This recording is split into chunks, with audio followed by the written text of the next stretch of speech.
Hello, everyone, and welcome to our last CANI event for spring 2024-2025.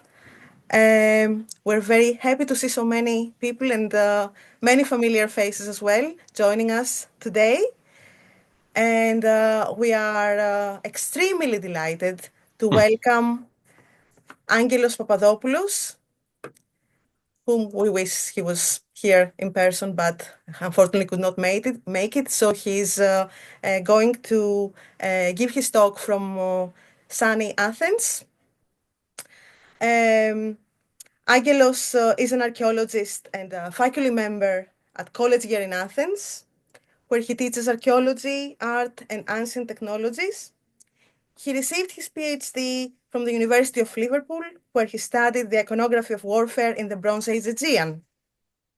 He has published extensively on the topic of Aegean Bronze Age warfare, while he has moved beyond the region of Greece and explored the wider Eastern Mediterranean geographical context, and he's currently working on aspects of trade, exchange, and interconnections in Cyprus and the Levant. He has co-organized 4 international conferences in Athens, Dublin, and Nicosia, and he has conducted fieldwork in Greece, Cyprus, and the UK. And I'm hearing that currently he's finishing a book on Aegean warfare for Cambridge Elements. So we have to look out for that when it comes out. I am extremely delighted to have Angelos here because I have known him for many, many years, and I know his passion for archaeology and for Aegean warfare. And so I'll leave the stage for Angelos, who will talk us about warfare in the Bronze Age Aegean, myths and realities. Hello, Angelos, over to you. Right.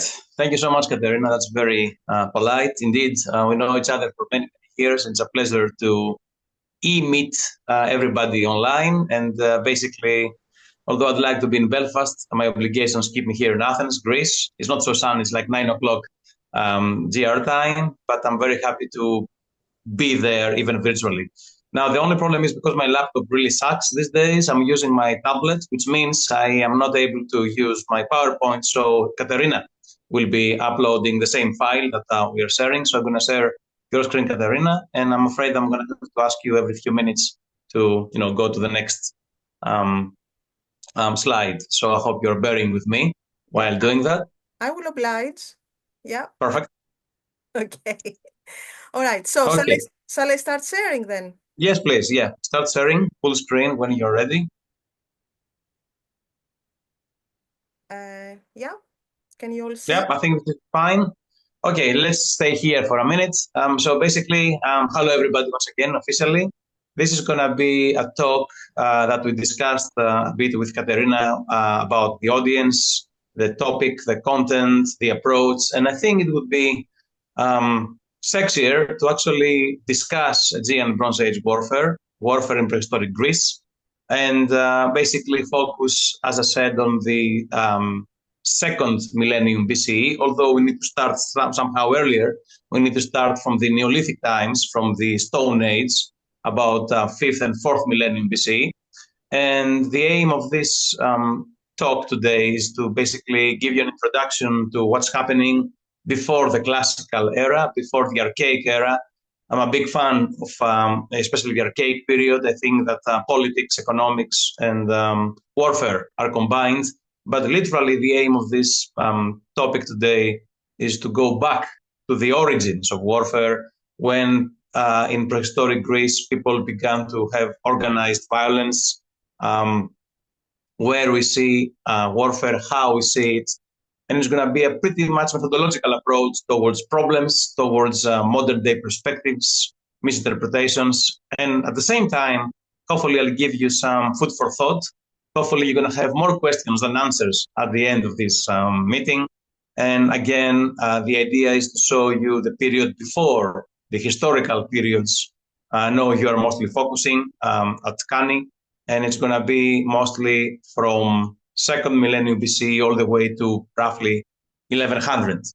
The origins of warfare, at least the origins of warfare that is visible in the archaeological record. So having said that, the next slide, please. Having said that, the idea is that ancient warfare in general has been the focus of academia, has been focused of scholarly research for several decades now. And of course, if you go back to the 90s, especially the 90s, several publications, several conferences, workshops. Whoops, can you go back a bit?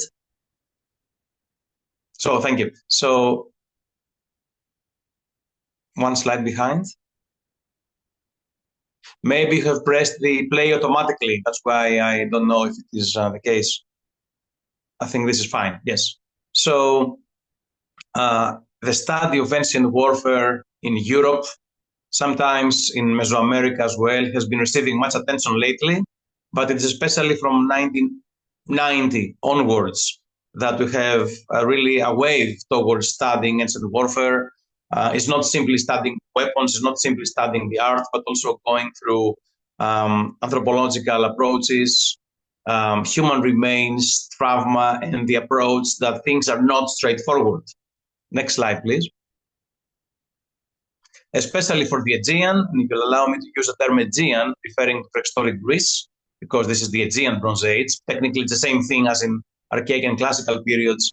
So by Aegean, I mean prehistoric Greece. So especially the landmark for the study of warfare in Bronze Age Aegean is with the publication of the Polemos volume in the 90s, held at Liège, and it's basically the famous series called Aegean. Every 2 years, scholars on Aegean Bronze Age would gather and discuss a certain topic, warfare, trade, death, you name it. So polemos, warfare in Greek, has been the topic of this volume and really changed the way we see things. All the way down to the Brill's companion to Warfare in the Bronze Age Aegean that was published a year ago.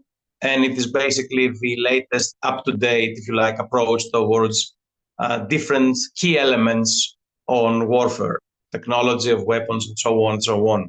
So between those 30 years, between those two publications, these 30 years have seen very major approaches, comparative work, metallurgical approaches, scientific approaches. Literally, the field of warfare has been developed. Is not simply in inverted commas, seeing the art and the images, because don't forget that in the Aegean Bronze Age, we are lacking texts. We're lacking documents, textual data. We do have Linear B, which has been deciphered, the language of the late Bronze Age mainlanders, the Mycenaeans, but that's mostly shopping lists.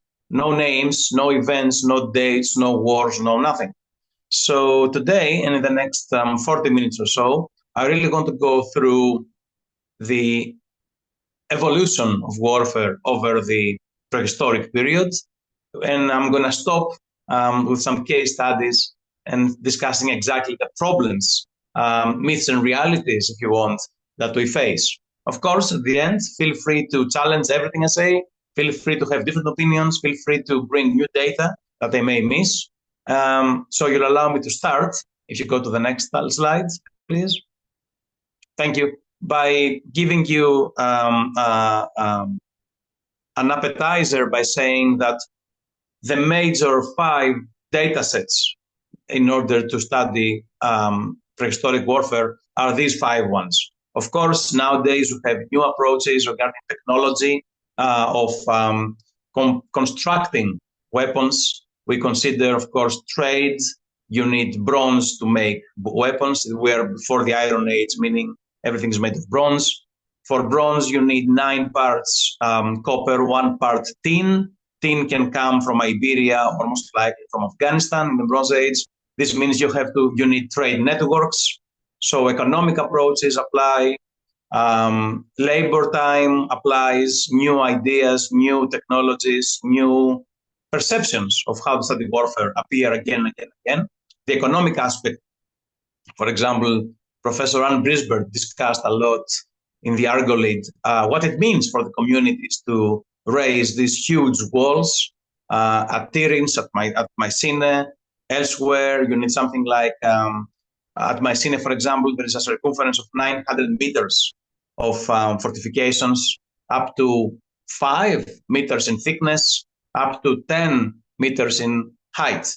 What does it take to build that in labor times, in maintaining them for the local community? So again, new ideas appear every year, but the 5 major data sets more or less include whatever information we can get from the literary sources. For example, as you will see, the large numbers of chariot wheels, weapon technology, the evolution of swords, how they were made, and so on, and what does it tell us about the industry and the ways people fighting. Again, a big debate if we have enough data to understand that. The various fortifications, when do they start, where do they appear, how they're built. My favorite, iconography, imagery of warfare, and of course, burial practices, the so-called warrior graves, and to be honest, anthropological approaches towards human trauma, causes of death, and so on and so on.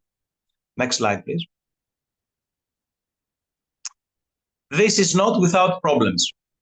And I've decided to show you these problems from the very beginning, so you can literally challenge everything you see and consider many of the conclusions we keep reading in academic books, in popular archaeology books, in the web, and so on. So literally the idea is that many things are to be taken into consideration.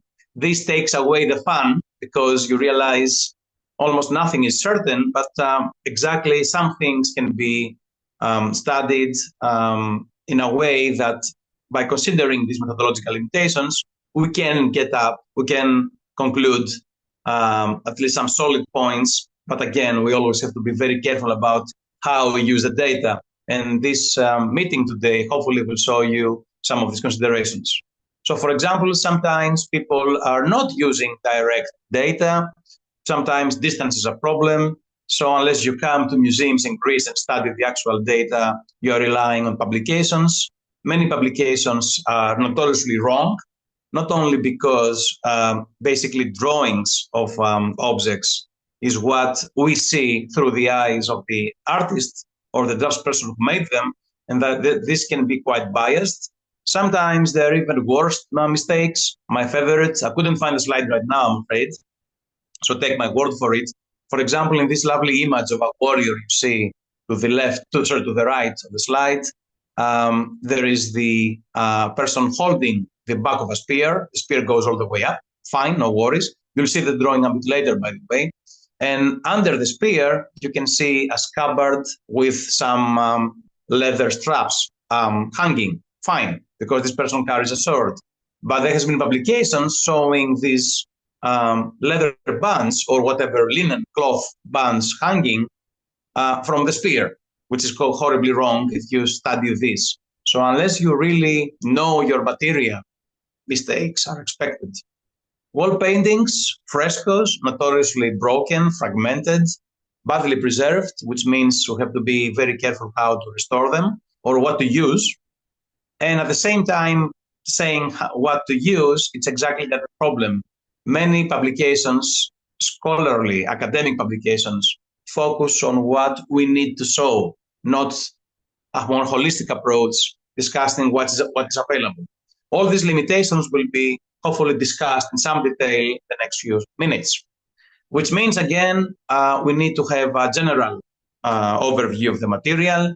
If you're to consider warfare in Crete, it's very difficult to ignore everything else. But then we have to consider that there is regionalism. There are cases where certain areas of the Greece, of the Aegean, do one way of presenting, for example, showing through propaganda their military skills. Some others completely ignore that, but the data shows they are very much aware of warfare practices. But let's stay with the facts. Next slide, please. So, for example, let me start chronologically to an extent I can. So, for example, in central Greece, central northern Greece, we have already from the Neolithic times, 6th, 5th, 4th millennium BCE, we have for the first time organized settlements because people developed farming, either indigenous development or they borrowed the techniques from our neighbors in Anatolia or the Levant. But the fact is we have walls. Some of these walls are very tall and very thick, stone walls. Schools of thought consider these walls to be defensive walls. And to be honest, the slingshots you can see to the right hint exactly that. There is some kind of warfare, most likely aiming at the surplus stored for the first time in human history in these Neolithic settlements, and the beginning of inequality, prefer, at least officially. So certain people are farmers, have surplus of grain. Obviously, they can be under attack by thieves, by looters, by raiders. So one theory is that these walls, very massive public works organized by central authority, are exactly this, one way to protect your surplus. Other views, other school of thoughts, especially for Marxist archaeology, if I may use this term, consider these walls, some of these walls at least, as separators of plots, not really related to warfare. But the slingshots literally hint that something is happening. Somebody was under attack. Maybe an early type of siege, I guess, aiming at these surplus products kept within the settlements. Next one, please. But if you ask me, the first time we really see warriors or armed individuals in art, it is in the following period, the early Cycladic II period, in the early Bronze Age, that is, on the islands of the Cyclades, and we do have a small number of no more than 10, 12 scattered around the globe, because I'm afraid, with one exception, which is now in the National Archaeological Museum at Athens, all the other, I believe, 9 or so figurines who look like this, folded arms, individuals with baldricks across the shoulder, sometimes with a dagger engraved. So with one exception, the other 9 or 10 are in private collections. So technically, although we think they're authentic, these private collections hint exactly the problem of authenticity, although we really think that all of them or most of them are authentic. Sometimes we are very unlucky. The one on the right is a so-called Perditus, is a warrior hunter, very clearly defined, used to be property of the British Museum, lost. They lost it. Have no idea how. It's gone forever. While the one on the left, it's one of the latest acquisitions. I'm not sure how this happened. Again, by the British Museum, maybe 10, 15 years ago, they bought that figurine, allegedly coming from the Cyclades. Next slide. This warrior hunter is from Goulandris Museum of Cycladic Art in Athens, very nicely placed next to some blades, some daggers, also appearing for the first time ever in Aegean. So in the 3rd millennium BCE, Cycladic period begins, and most likely in about 2800 BCE, we have the appearance of these figurines for the first time ever. I repeat, no more than 10 of them are known. Only one comes from excavation. The rest are unprovenanced, I'm afraid, but they seem to coexist with the appearance of these early weapons, these early bronze daggers. We're far away from swords, far away from double axes. Slingshots, arrows and bows and daggers seems to be the weapons of the time. No helmets, no shields, at least no hints of them. This is also the time that we think that the men at arms seem to be appearing in that time, glorifying certain individuals because of warfare. Are they the leaders? Are they the protectors of caravans and trade? Who knows? But this is the time that we do have, as I said, individuals carrying arms, hinting something more organized is actually happening. Methodological problem, though, they are all unprovenanced. However, next slide. When you check the development of the Neolithic fortifications, that sometimes there are quite clearly fortifications. Here in the early Bronze Age of Greece, we realize that there are islands with, you can see at Castrion Syros, for example, the settlement being fortified by a double wall, while in the interior wall, you can see these horseshoe-shaped bastions. Most likely, this is something that will survive for several centuries, if not millennia. Fortification walls, controlled access through the gates, bastions to allow more of your sling throwers or defenders, if you like, of your settlement to be stationed on them. So these things coexist. The early warrior hunter figurines, the development for the first time of bronze blades, and these walls suggest warfare is now part of life. The next one, please.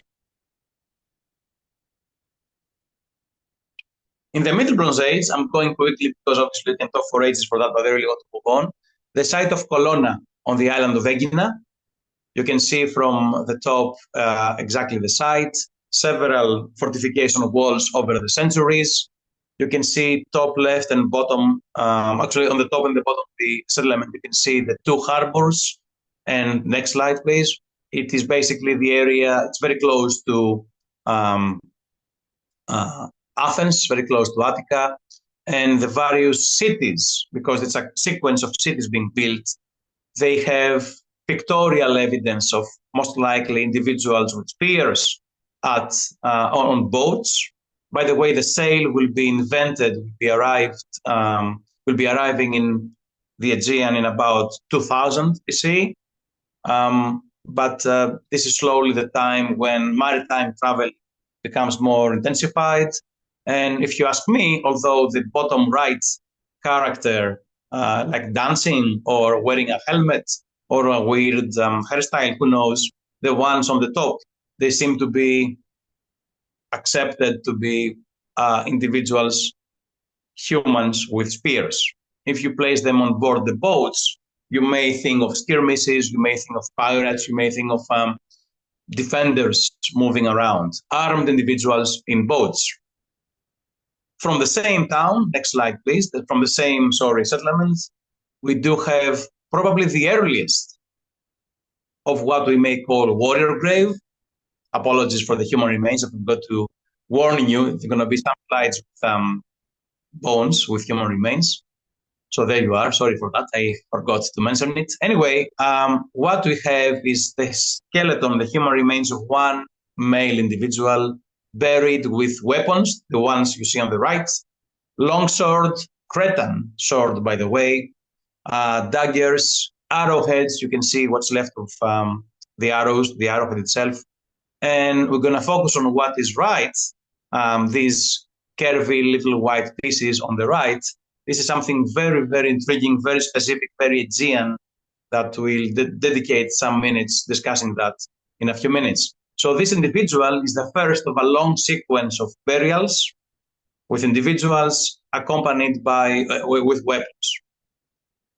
If this person was a warrior, an aristocrat with expensive weapons, or the weapons are supposed to be elite status, we can discuss, but it's the first time we see this kind of burial in the Aegean in the middle of the Middle Bronze Age. Next slide, please. And then, at the same time, in the Middle Bronze Age, let's say between 1900 and 1700 BC, we have the appearance of various palaces or so-called palaces, basically administration centers, storage areas, great architectural complexes. We may call them palaces, but of course we're not really happy with the term, but let's call them palaces for, to save energy. And these palaces around Crete, namely Knossos, Festos, my brain stopped, Maya, and maybe Zakros in the Far East, these seem to have no walls. In the old Paras period, 1900 to 1700, in the new Paras period, 1700 to 1450, more palaces, are about to be created. None of them has fortification walls. This led many scholars arguing for a peaceful community, but this is the time that things are happening and Crete seems to be dominating, economically at least, the Aegean. We have all the way to the north of Greece, in some of Thrace, we have evidence of Cretan administration. The Cretan pottery, the Cretan objects seem to be all around the Aegean. Thucydides, much later, we talk about King Minos of Knossos ruling the waves, eliminating piracy. I'm not going to use this as a serious source in terms of being discussed many centuries later, but practically, how can you have a mini empire? How can you have all this control of trade and trade routes and protect them and maintain them without some kind of violence? Adding to that, next slide, please. The first ever swords. They take the blades of the dagger and expand it. The first ever swords, type A and type B, seem to be made in Crete, in Phaistos and Knossos, already from the previous Middle Bronze Age period. Some of them are made with handles of gold, pommels of ivory and marble, definitely not appropriate enough for fighting. Some scholars like Barry Molloy even argue that you're not going to really die with these type A, type B swords, but most likely they're used in agonistic, if you like, conflict, maybe to injure only the person, not really to kill. And especially when you're going to see the later weapons, type C, type F, now a two sword of the late Bronze Age coming from Europe, these are real killers. But the fact is, in Crete, the first swords are to be developed. The first real weapons, in terms of modern day perspective, appear in Crete, which means these guys have something about producing weapons and keeping that practice for several decades. In fact, giving these weapons, because when you invent a weapon, everybody else would like to adopt the same style or you're done. I'm guessing the same with gunpowder later on, the same with nuclear weapons later on. Everybody wants to be on the same level with their opponents, the rivals. Anyway, first swords are made in Crete. Next slide, please. And this is also the time when art seems to be showing warfare, or at least some form of violence. Crete is very well known for not having many images of fighting, combats, duels, but that's not really the case. If you do a very exhaustive study, we realize in portable arts, stone vessels, seal stones, and their seal impressions, we seem to have weapons, warriors, some kind of duel. However, here comes the first big problem about the so-called Captain of the Blacks. For example, here, this is something that, this is a term coined by Sir Arthur Evans, the excavator of Knossos, and they discovered problematic date, I'm afraid. Yes, more problems. The stratigraphy is really difficult to find, but we think that what you have here is an individual in red skin. Red skin is artistic convention adopted by Egypt because wall painting, the art of fresco, traveled from Egypt to Crete. And white is for the ladies because they would stay indoors, the white skin. And male would got red skin because they would be out in the plot. The person top left of the image, by the way, notice the different background. White background versus the blue background. Anyway, there seems to be a person with black color on the left. This led Evans to call, following the ideas, perspective, perceptions of the time, we have a white officer leading troops of Nubian mercenaries to the battle. You can barely see this red-skinned individual carrying two lines, maybe javelins.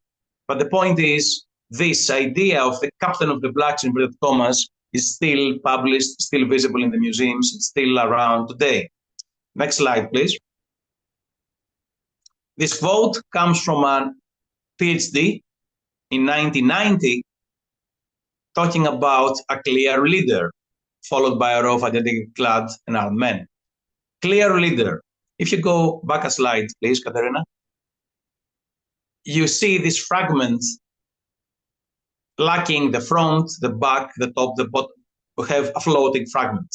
How can you say this person is the first in a series of other people? What about ahead of him? And the next slide, please. And the next one. Here's a possibility suggested by Professor Blackholmer, University of Vienna, who said, following the Egyptian artistic convention of having people next to each other, and they are painted, the male warriors, they're painted red skin, black skin, red skin, black skin, to show they're different. In this case, we may have an Aegean artist painting a close file of warriors or whatever, simply having different skin color so they're different. But in that case, they're not shown next to each other, so they don't really need different color of skin. Simply, it's a kind of misunderstanding of the Egyptian initial convention, showing rows of people all marching together. Maybe yes, maybe no. But the fact is, we don't really have the information to conclude and make statements about leadership, authority, or even ethnic group differentiation. That we do not know. So this captain of the blacks fragment remains one of the biggest puzzles, if you like. And given the fact that sometimes we apply our own ideas, maybe this is something very different. Maybe these are not even javelins or spears. So it could be something very, very different. Next slide, please. And I couldn't resist. I downloaded this today. This is from a very peculiar website. Literally, they got everything, as you can see here, from they are combining the prehistoric site of Acroterion Thera, buried by the volcanic ash in 1600s. They've taken some images you see later on, again, on wall paintings. I'll show these warriors, how they appear on wall paintings. And at the back, you can see a line of prisoners from Libya, literally combining wall paintings from Thera, from Santorini, that is, and Crete, making this very artistic, free artistic reconstruction. Horribly wrong in terms of that's pure guesswork. No evidence of this kind of activity has happened. I'm not saying that this is entirely out of question, but our facts, our data, our images, although fragmentary, do not support this view. If this has happened at some point, it's difficult to trace, it's invisible, but images like this frequently mislead the public audience. Of course, in academic books, you don't see this kind of imagery, but I really wanted to play with your senses and give you some of these extremely difficult, if you like, to use approaches. You will see these three warriors again in a few minutes. Next slide, please. This does not mean we don't have other problems. This is from what seems to be one of the earliest palaces, palatial complexes in mainland Greece, if this is indeed the case, at Agios Vasilis in Laconia, near Sparta.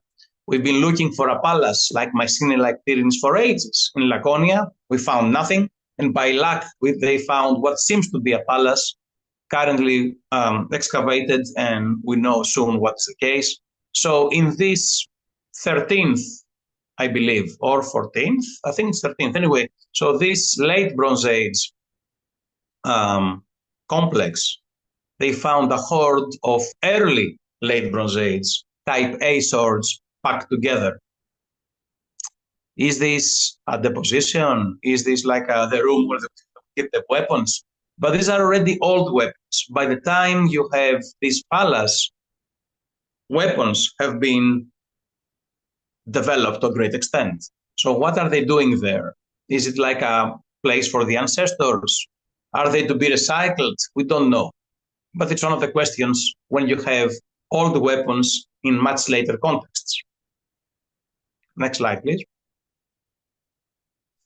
Speaking of weapons, and staying with the palaces of Crete, at the same time, we have a rising new elite buried in the South Graves of Messina.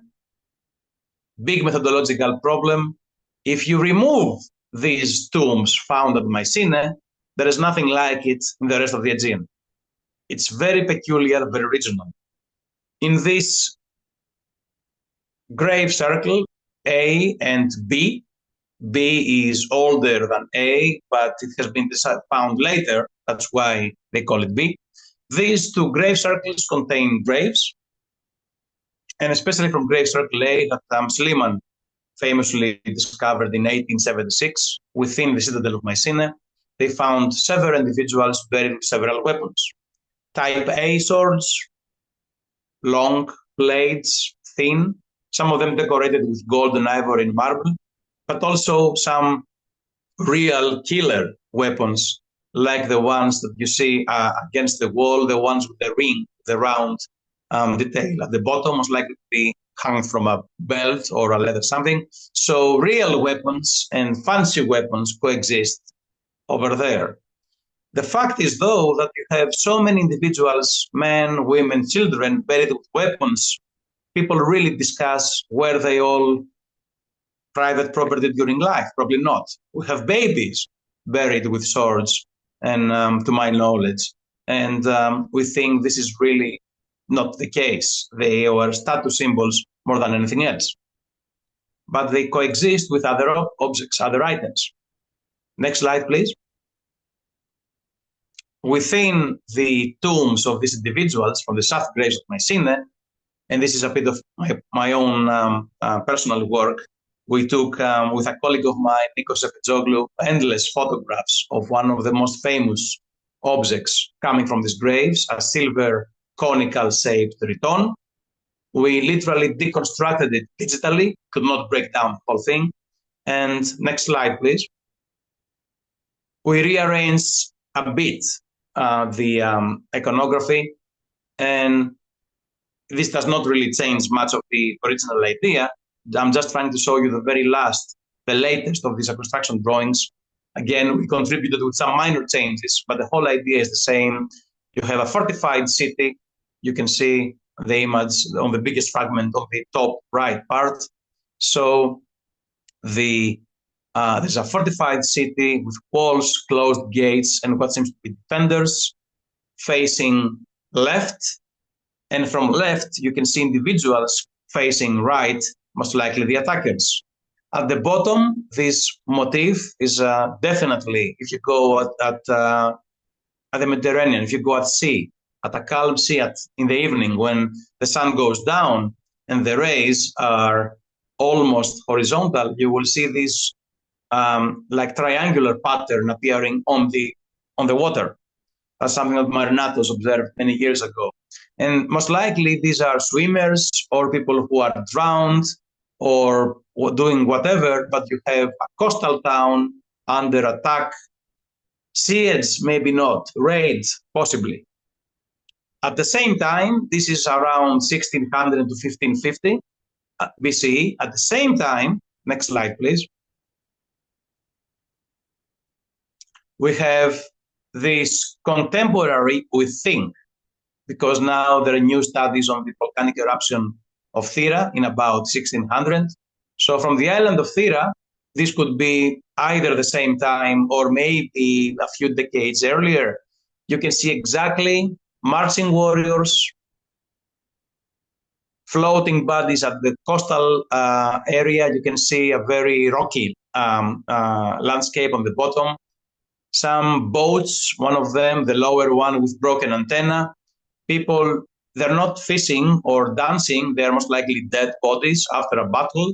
And so you can see in sequence the battle that took place or something bad and violent that happened when these boats approached the coast. And you can see these warriors with the tower shield, helmets, spears, and swords marching to the right. If you move to the next slide, please, you realize even better what we mean. The one you saw before is the 1960s reconstruction by Marinatos and his colleagues. Later on, Dr. Televandu added more fragments, adding more warriors. Same story though, coastal town, under attack, warriors marching towards the town with closed gates. Very similar to the scene you saw before in the portable silver conical riton. Riton is a religious object that has to do with libations, we believe. Don't forget in archaeology, unless you know the exact purpose of the objects, if you have no idea, you call them ceremonial or religious. But in that case, we have a silver conical shaped item depicting a narrative. The same narrative appears on the wall of a private house. And next slide, please. Yeah, I forgot about that. This is how the room would look like with the battle scene on the frieze above the windows. Again, that's a private house. I'm guessing different audience to the image compared to what you see on the portable siege return that was buried with the deceased in the tomb. And the next slide. Later in date, but we think about the same time. So it was found in a later chronological period context, but we think it was made during the same time the wall painting and the silver tongue were found. This is from Epidavros, stone vessel, fragments only, I'm afraid, showing marching individuals on a rocky terrain. Most likely the dolphin is the tip of a boat, the decorative part of the front of the boat, with a stern cabin. And again, you can see on the bottom left image, again, the motif representing the sea and a floating dead question mark figure being on the right. Are these three scenes the same scene? Is it a narrative of an event that has to be reproduced in art? Is it a generic scene about cities on the coast being under attack again and again? Next slide, please. No, I'm not going to give you an answer. You have to think of that. Going back at the same time, as I said, when these paintings appear on a private house on the island of Thera, when you have the unfortified palaces or question mark palaces in Crete, yet there is evidence of violence, weaponry development, and some limited scenes of combat and duel. At Mycenae specifically, again, big problem. If you remove this data, then there's not much left.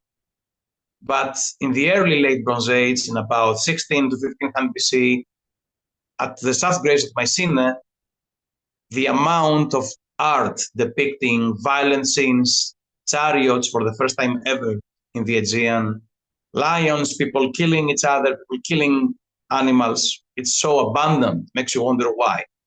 These are tombstones above the tombs, obviously, stone ones, with the earliest depiction of chariots, maybe narrating a battle scene, maybe just showing the prowess of these individuals. We cannot say they're connected to the deceased who are buried underneath. Next slide, please. Gold rings and seal stones like these ones depict individuals, depict people who kill each other, the victorious swordsman, again and again. All of them come from the tombs at Mycenae at the same time. It's a phenomenon.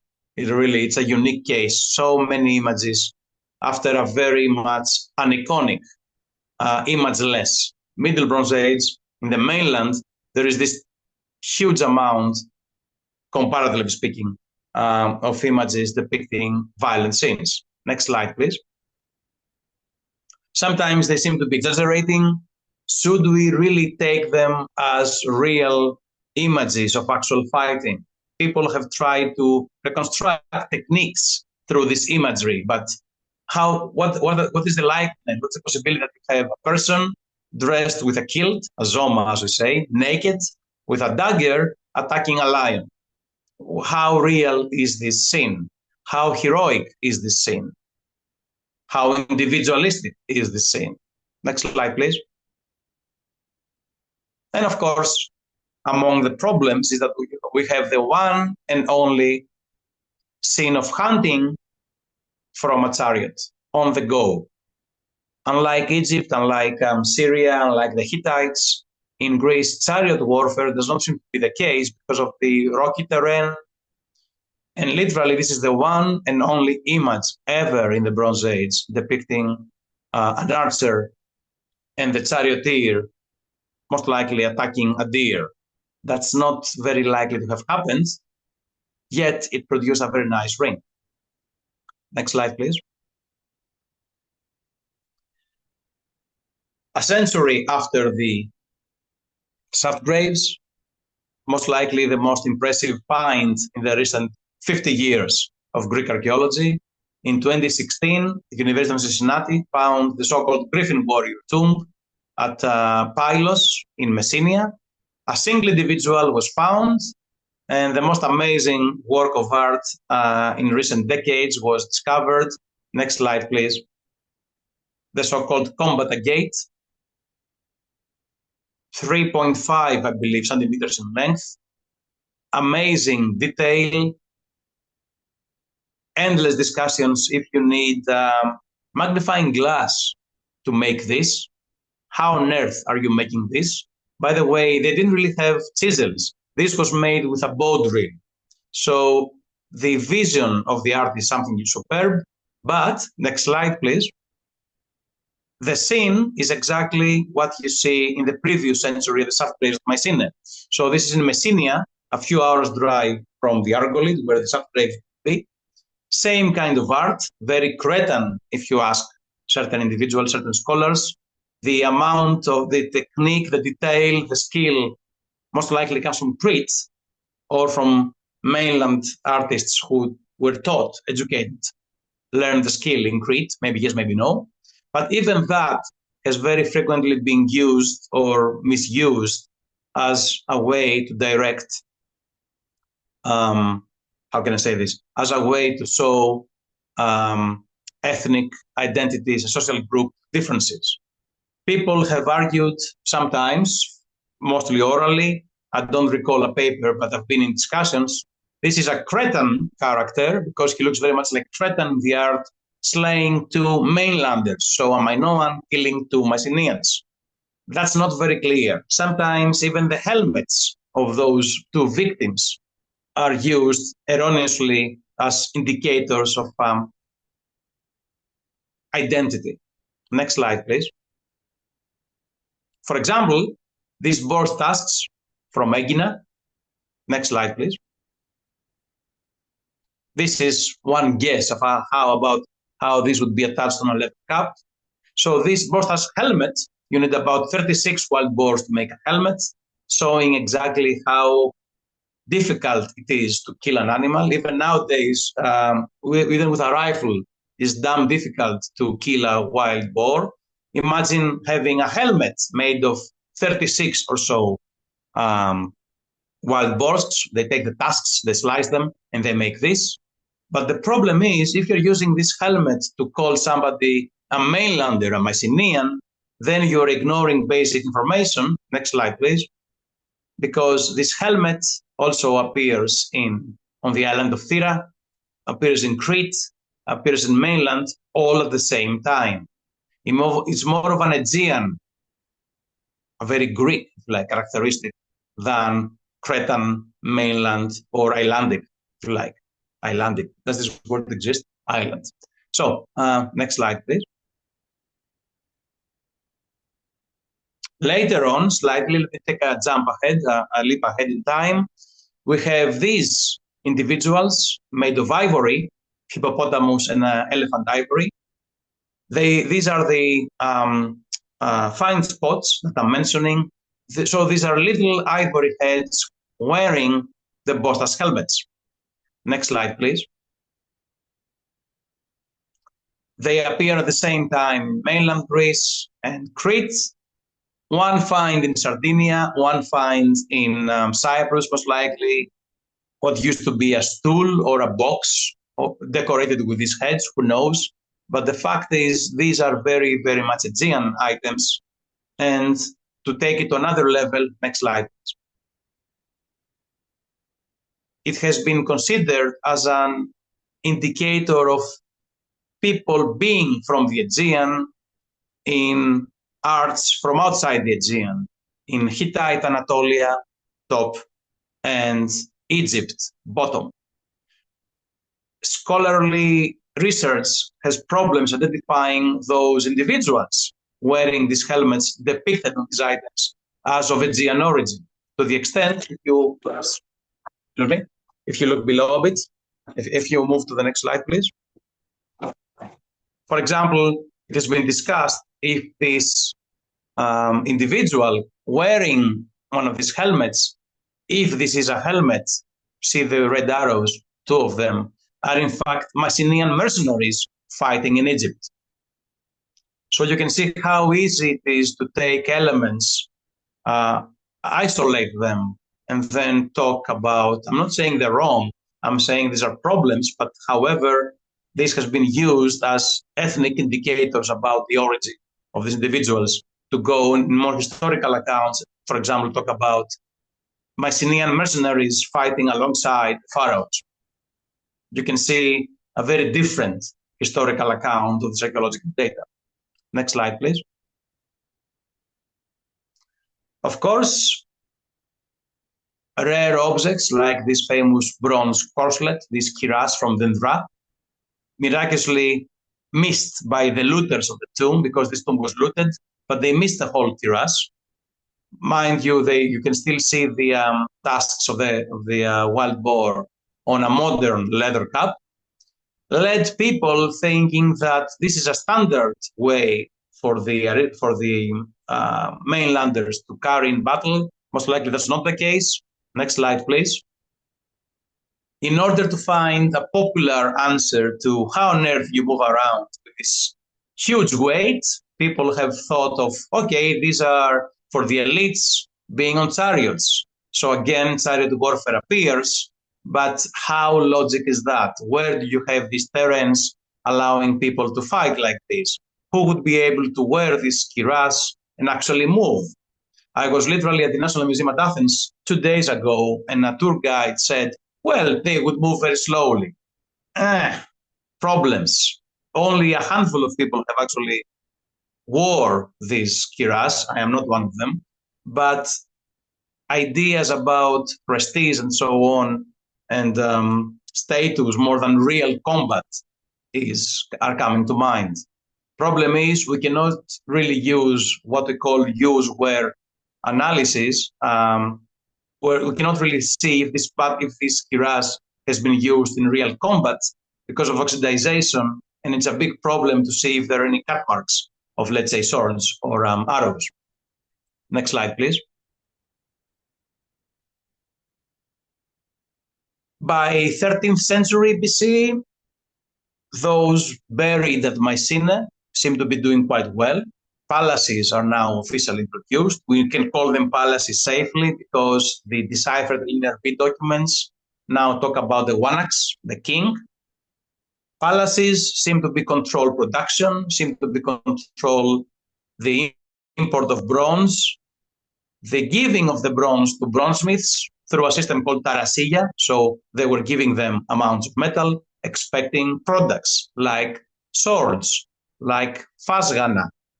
This is from Crete, but this is a time when most likely Crete was under the domination, control, economic. Invasion is a bit hard. We don't really have evidence for armies. We don't have any evidence for real armies as we understand them today. So invasion of Crete is a big problem logistically, just like the Trojan War, which will be the end in a few minutes. Most likely, Katerina, I will take a few more minutes from the 50 minutes. I hope that's okay with you. I'll try and keep it short. So next slide, please. By the time we have the palaces, from portable objects, we now have wall paintings on great halls, in the throne rooms. The medium changes. More people can see battle scenes like this. Questions like who is we? Are we the good ones with the helmets and the spears and those wearing leather outfits, the so-called Tarzans? Are they the others? Do we go back to understand art as we and them? However, these narratives, these nameless narratives appear on the walls for more people to see. Next slide, please. Again, some people have taken them literally. They take, for example, the blue background as that of a depicting of a river, and popular archaeology really wants to see a real battle. I've seen publications naming even the exact battle in the Homeric epics, in the Iliad and the Odyssey. Again, that's a bit far-fetched because we lack any evidence of locations, especially in this 13th century art. Next slide, please.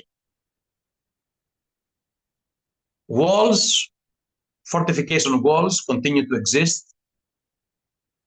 Discussions about how necessary they are in a time of no siege warfare. I mean, you can have walls, but do you really need them to be 6 meters thickness?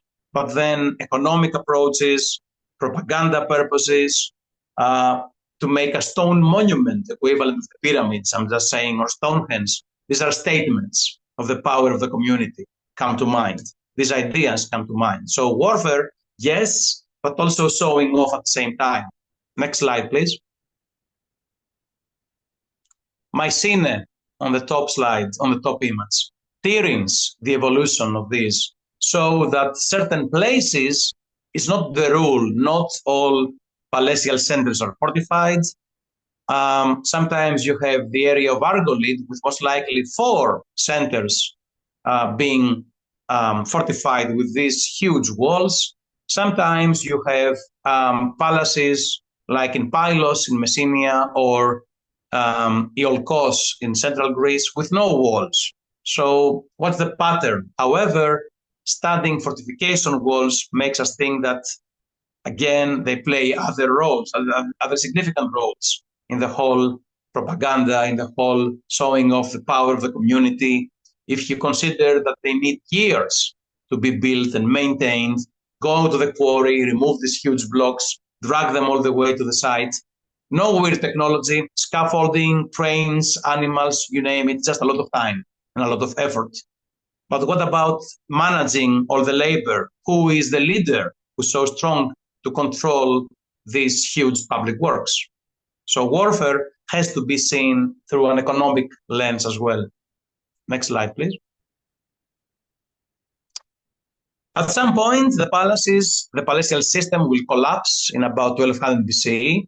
At the same time, East Med is on fire. Within a generation or two, the Hittites, the Egyptians, the Cypriots will be under attack. However, life goes on.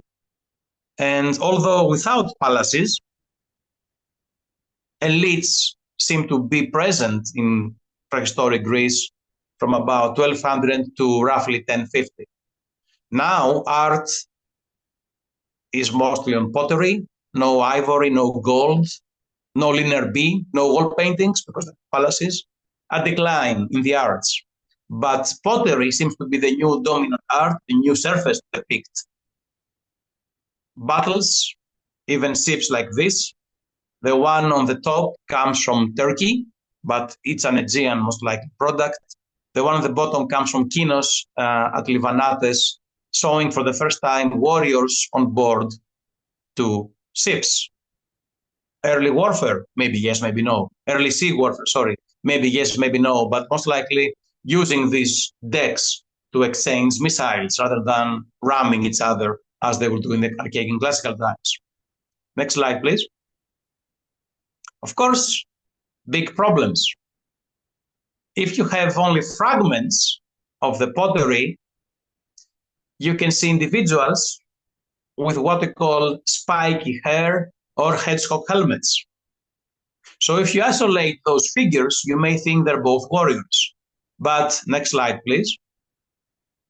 Then you realize in this post-Palatial or late Helladic 3C, as we say, pottery, only the one on the top is actually a warrior with spiky hair or, in fact, weird helmet, but definitely holding a spear, holding a shield, while the one on the bottom right is simply a fisherman holding the nets.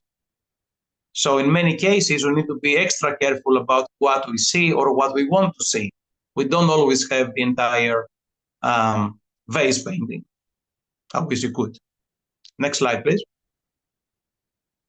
This is also the time of the famous warrior vase found at Mycenae, post-Palatial Mycenae, dating to about 1150 BCE.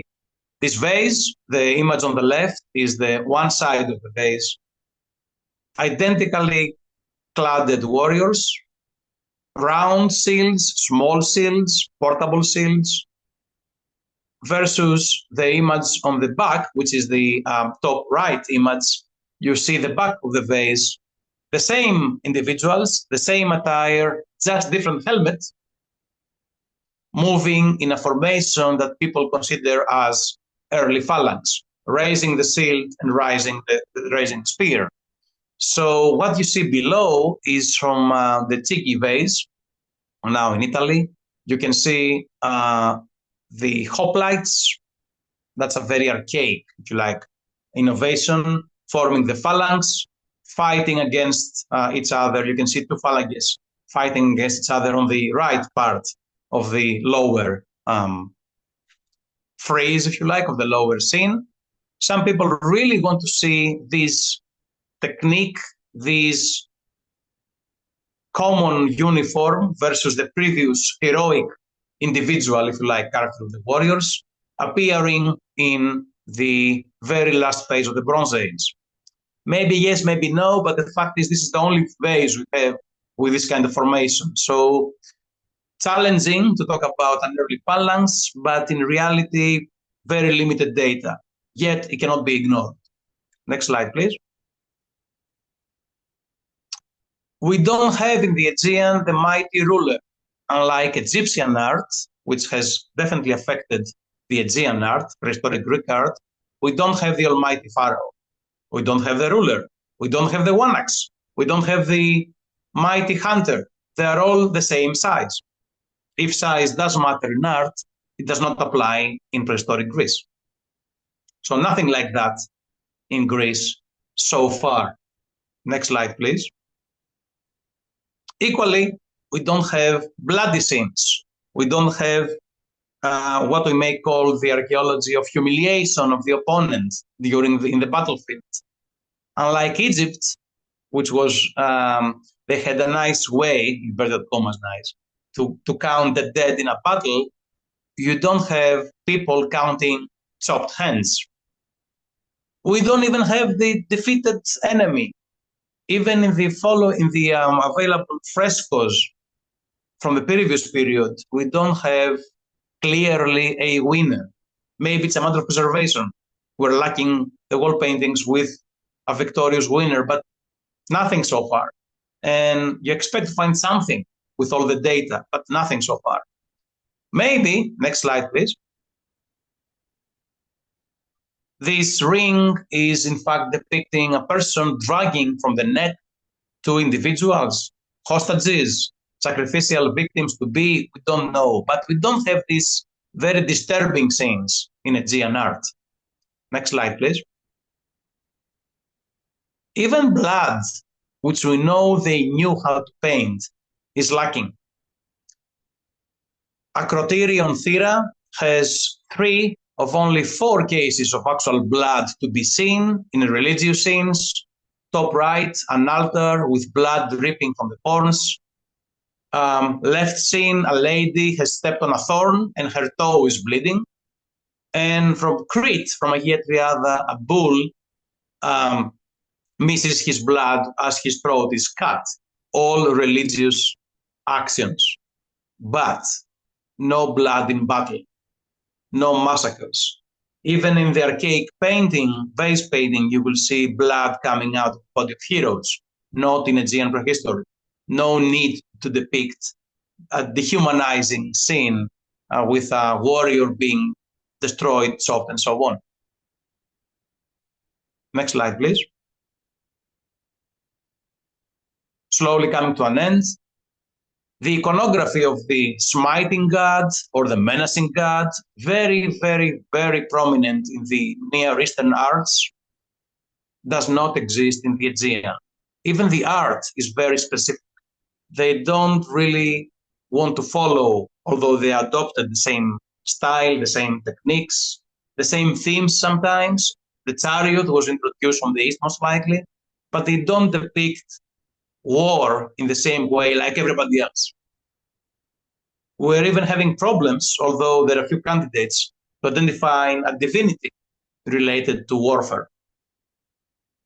Although we may have Atana από την Ήγια, Potnia Athena, Queen Athena, the goddess Athena, appear in linear B tablets. Maybe yes. Or even Artemis, the huntress. But again, we don't have anything clear as they depicted in the Near East. Next slide, please. And coming to an end with a bang, it has been discussed for many, many years to this era if the Homeric epics are to be connected with Aegean Bronze Age warfare, if we can deduct any conclusions. What is the case? The case is the Homeric epics are accepted to be works of literature, not historical accounts. Something has happened, most likely, in the very turbulent period around 1200, the end of days in the Bronze Age. And definitely in the Homeric epics, we have references to the Borstas helmet, which is a very, very much Aegean Bronze Age item. It ceased to exist, the Borstas helmet, after 1200, from art and real, if you like, objects. But the fact is, although scholarship disagrees, either in the 8th century BCE or in the 6th century BCE, especially in Athens, this is when the Homeric epics have been put down on leather, papyrus, paper, whatever.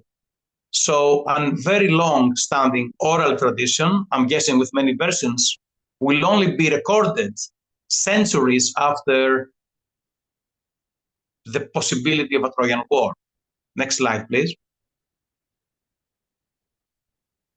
The discovery of Troy, by Schliemann at the hill of Hisarlik in northwestern Turkey definitely triggered scholarly views about the reality of a Trojan War.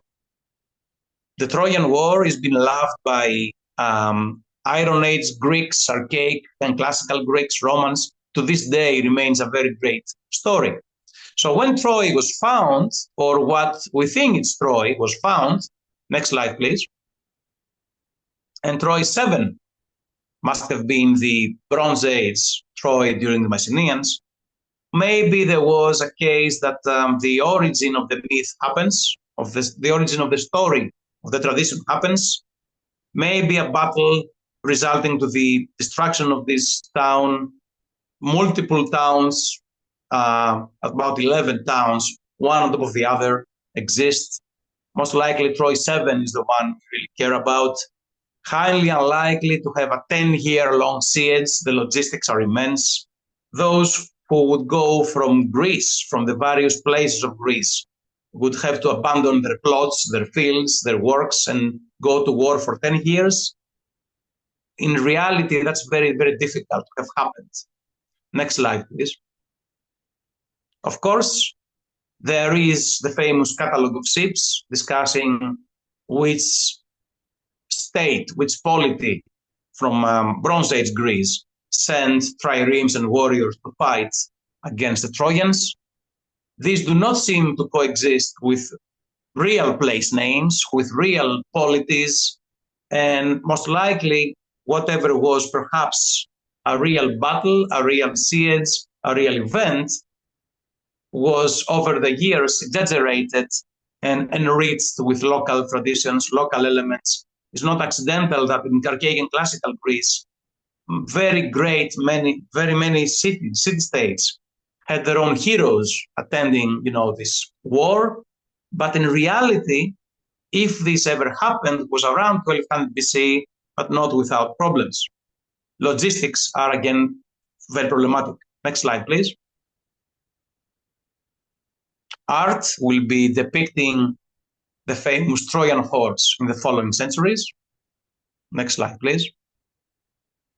And if you ever go to Turkey, you will see this. I believe it was constructed by the Turkey's Ministry of Tourism. If you ask me if this is how the Trojan War, if existed, would really look like, nobody would have it inside the town. But of course, it's a very famous myth. The fact that it was recorded, officially written several centuries later, causes problems. The logistics cause problems.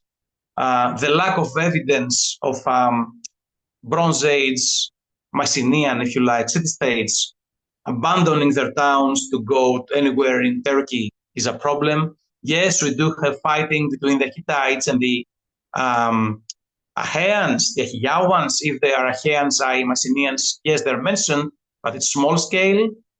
And generally speaking, next slide, please. Personally, I'm a big fan of the idea, useful stories, not to be taken literally, and big problems in terms of using Homeric, like epics, or those two epics specifically. It's going to be very, very risky, very difficult, very inappropriate to use them to base Bronze Age warfare conclusions. So, attractive story, yes, but nothing beyond that. And I'd like to say thank you for your time, because I took a few minutes more than I expected. Apologies for that. Next slide, please, and the final one.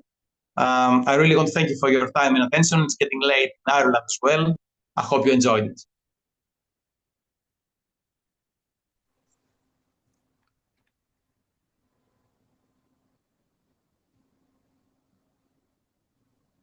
Thank you very much, Angele, for this wonderful talk. You really took us through the Bronze Age warfare. Sorry, I'm trying to work on the screen here. Just give me a minute to. Take your time. No, it's not working. I'm also trying to see how can I see. Wait, I know there's some messages. Wonder how can I see the messages. Helen, if you can, there you are. If you can work out so that we can. I cannot make myself appear on the screen again. It doesn't matter. Can you see the chat? Andy has a question in the chat. Right. Yeah, I can see that about. So the palace of Knossos was not a palace. Can you expand on that? When archaeologists have got it so wrong, would it be the case of sometimes? I'm not saying always, but sometimes they want to find a palace, so palace is what they find. Okay, very clear what you're saying. Okay, going back to the palaces. First of all, the term palace, even the term Minoan civilization, culture, whatever, was coined by Sir Arthur Evans. He was an archaeologist, a very great scholar, a very great journalist in World War I, Balkans, and so on, yet a Victorian English aristocrat. At the time, the queen, the aristocracy, it had to be royal. So the idea is that the term palace applies literally to what Evans wanted to find, and this is a very much palatial society.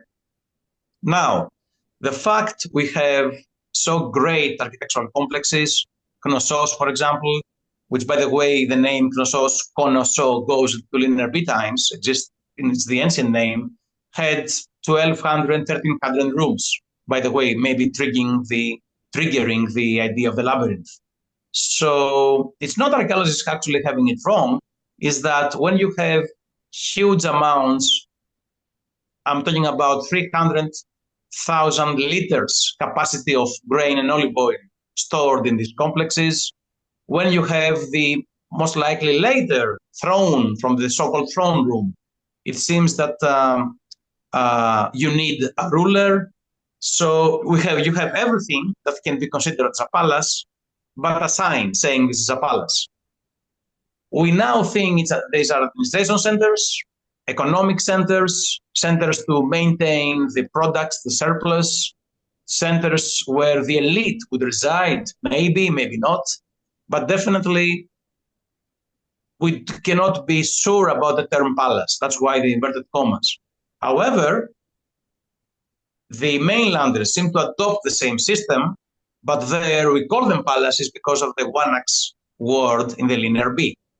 So maybe you're getting a bit unfair to the Cretans because we think they're following the despotic model of the palatial societies in the Near East, but it's very risky, again, to call them palaces because the data shows they're centers of administration, but not necessarily royalties.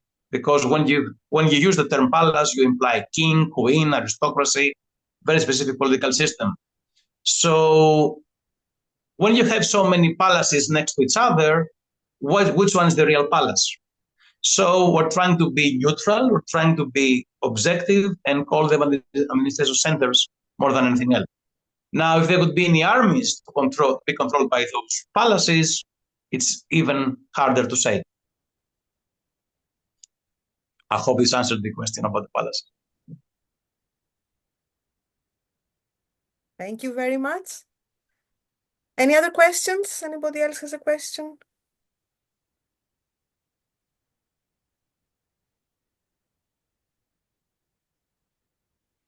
Thank you, Andy. Thank you for the question.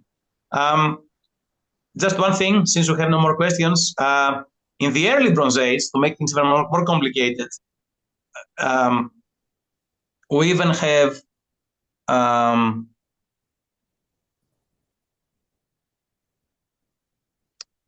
early palaces in the early Bronze Age. People want to call them early palaces, but they are not, of course. But when people identify great structures, they have to give a name. As Andy said, yes, we really want to find the best palace, the best crossroads, the best boat. We really find what we want to find. So, as I said, in the early Bronze Age, some structures called corridor houses are so different. Even nowadays, you will see them as proto-palaces in literature, not anymore, but definitely people really want to see the system going as far back as the Olympics.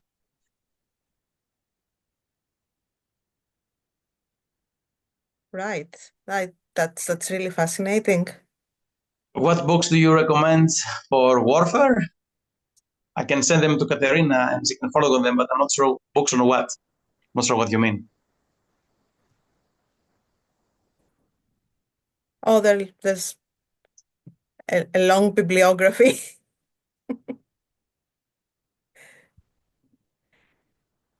Angelos? Aegean history. Aegean Okay. history.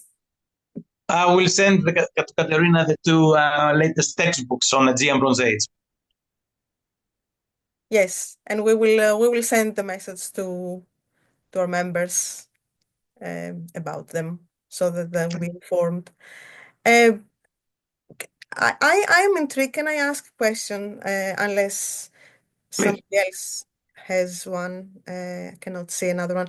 So I'm intrigued by the fact that there are no clear leaders of armies, as you said, and um, and no real indication to show that one side is winning and is taking control of another city. Or so is this there's more emphasis on the actual combat, on the act of the combat, and the thrill of the combat. Could we take it? Could we approach it like that? And what does this approach lead us to any interpretations, or could it refer to mythical exploits? So you're showing the peak of the action where the combat took place, but you don't want to show the brutality of war. That's not what is being depicted. Are these thoughts leading us anywhere? These kinds of approaches? Well, it depends on the period, depends on the medium. So the portable, very small gold rings and the silver vases were that put into tombs as offerings. Most likely, not many people could see them. If you see the combat gate from Pylos, it's so small. Even when you have it next to you, you don't really see the scene. It's very hard to see it. What you're saying, I think, can be applied for wall paintings. People can see the story over there. Now, if they understand the story, like Christian Orthodox churches, when you enter a church and you see the wall paintings of saints and the crucifixion and the martyrdom of saints, you are trained to know what you're seeing. So maybe those people indeed knew what they were watching, but then you have to consider who has access to these wall paintings. Was it for the foreign ambassadors? Was it for the local people? So who is the audience? Yes, it could be the community power. They say, yes, we could fight. Look at us. Yes, we are great, and that's enough. The brutality of war, yeah, I guess you can say that the lack of violent images to the extent of people having their heads open. I mean, medieval manuscripts are well known for having very brutal scenes. I'm guessing, yeah, probably can lead us to the suggestion that they don't care about the victory, they care about the ability to fight. But then we are missing so much data, we are missing so much information. But then again, from the West House, the battle scene is only a tiny portion of the entire frieze. They don't care to show war. They show only an episode, which is, I don't know, 10% of the entire wall frieze. So I'm guessing you're right. I'm guessing warfare is part of life. They're showing they can do it. They're also showing hunting scenes, but that's all. Now, exactly why the Aegean is so different compared to the Near East, that's another question. Right. Thank you. Thank you. That's a lot of thought, giving me a lot of thought, a lot to think about. Now, there's a request from Mirns Pollock to share something, so I will allow it. And what would you like to share?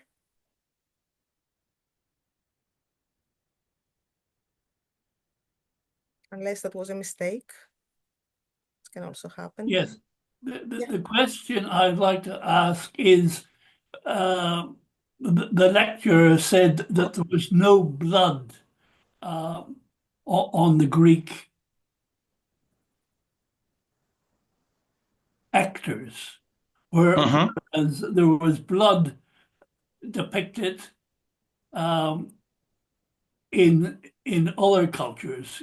Could you expand on that a little? Yes. If you go and, for example, check archaic and classical pottery from Athens, from other places, the red figure and the black figure pottery, sometimes you can see heroes, individuals fighting in duels, naked very frequently, what we may call heroic nudity, kind of, although supposedly you have to be completely naked to be heroic nudity, but never mind. Very frequently you see warriors, heroes fighting, and you can see blood coming out of their body in archaic and classical pottery, I repeat. In the Aegean art, they know how to depict blood simply because they have 4 cases only 4 so far. As I said, of the sacrificial bull, of the one lady moving most likely to an initiation rite. Anyway, so they knew how to depict blood. The fact you have, I admit, limited iconographical data where you can depict blood, it's mostly on frescoes. It's difficult to depict blood on glyptic art or on pottery. Actually, on pottery you could show it, but It's mostly the frescoes that they had the opportunity to depict blood coming out of the victim. They don't do it. This may be insignificant, but if you add the fact that they don't show limbs of the human body here and there, even the dead people are shown in one piece. You don't see chopped hands. You don't see brutal scenes. They don't seem to be willing to humiliate the opponent, and at the same time present themselves as the victorious winner. So all these elements, including the lack of blood, suggest a very different approach towards what they want to show. But to answer your question exactly, yes, there is nothing so far. I will be very happy, intrigued. There is no, to find one in the future, but there is no wall painting so far depicting warriors fighting, even when the blade enters the body. This is the case in Pylos. There is no blood coming out.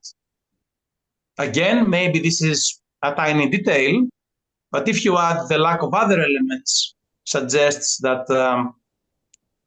they would perceive warfare as a practice than a way to, again, show how dominant they are. I don't know why. To that, I do not know. Thank you. Thank you. Good point.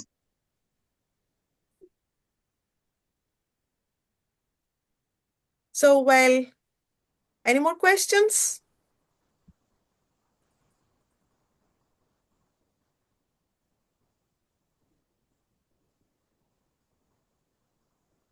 Well, if there are no more questions, then maybe we should bring this meeting to a close because it is very late, and I think Greece is actually 2 hours later than here. So It's fine. thank you very much, Angelos, for sharing your knowledge, for your generosity with your time, and for sharing all this information with us, and actually making us look at all this material with different eyes, and bringing down the myths that have been created around this data, and inviting us to be a lot more critical when we look at this, and we shall do so from now on. And just checking if there are any last minute questions. No, not I'd so. like to say, Katerina, I'd like to say thank you for your patience. I realized I am more than 15 minutes late, so apologies for that. I know it was beyond the 50 minutes, but I got passionate, as you said. You So got carried thank you for your away. patience. Yes, I warned everyone about your passion for warfare, so you proved it. You proved it. Sorry about that, but I'm glad you Well, liked it. thank you again. Thank you for joining us. And with Angelos' talk, this concludes our program for spring. We have one more lecture prepared for you that will take place in May. It will be John O'Keefe, who is the CEO of the Discovery Program, and he will talk about Ireland in classical antiquity. His talk is titled So Near and Yet So Far, Ireland in Classical Antiquity, and it will take place in the Linnenhall Library, and you will receive the notification on your mailbox in due course. So stay tuned, and thank you very much for joining us today. And again, special thanks to our speaker, Angelos, for this wonderful talk. Thank you very much, Angelos. It was a pleasure. Thank you for having me and the invitation. Thank you so much. Have a great night, guys. I'll see you soon. I will email a couple of things to Katerina, and she can share them with you. And we Couple will of share titles. them. Thank you, We will share Angelos. them. Yes. Thank you so much. Thank you very much. Bye bye. Thank you, Helen. Thank you, everybody. Ciao.